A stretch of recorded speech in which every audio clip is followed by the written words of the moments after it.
Deuteronomy Chapter 14. You are the children of the Lord your God. Do not cut yourselves or shave the front of your heads for the dead, for you are a people holy to the Lord your God. Out of all the peoples on the face of the earth, the Lord has chosen you to be his treasured possession. Do not eat any detestable thing. These are the animals you may eat: the ox, the sheep, the goat, the deer, the gazelle, the roe deer, the wild goat, the ibex, the antelope, and the mountain sheep.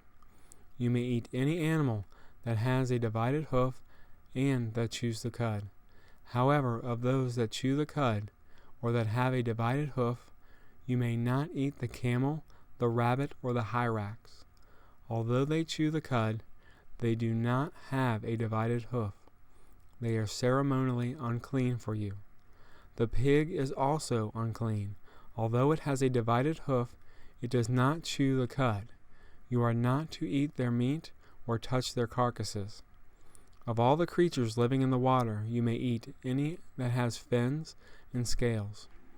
But anything that does not have fins and scales you may not eat, for you it is unclean.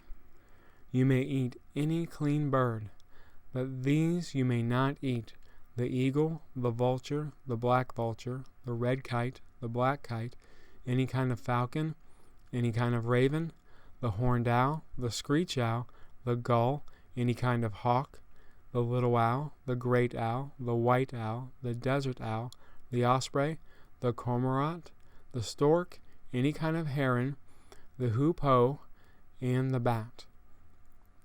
All flying insects are unclean to you.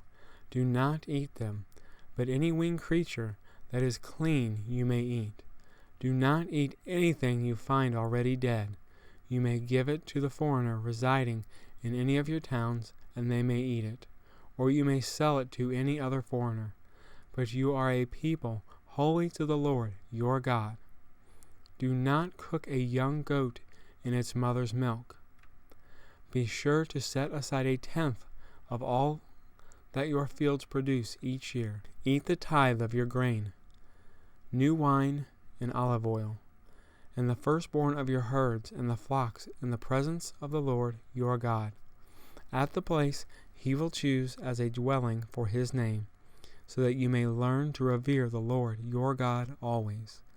But if that place is too distant, and you have been blessed by the Lord your God and cannot carry your tithe, because the place where the Lord will choose to put his name is so far away, then exchange your tithe for silver, and take the silver with you, and go to the place the Lord your God will choose. Use the silver to buy whatever you like: cattle, sheep, wine, or other fermented drink, or anything else you wish. Then you and your household shall eat there in the presence of the Lord your God and rejoice. And do not neglect the Levites living in your towns, for they have no allotment or inheritance of their own. At the end of every 3 years, bring all the tithes of that year's produce and store it in your towns, so that the Levites, who have no allotment or inheritance of their own, and the foreigners, the fatherless, and the widows who live in your towns may come and eat and be satisfied, so that the Lord your God may bless you in all the work of your hands.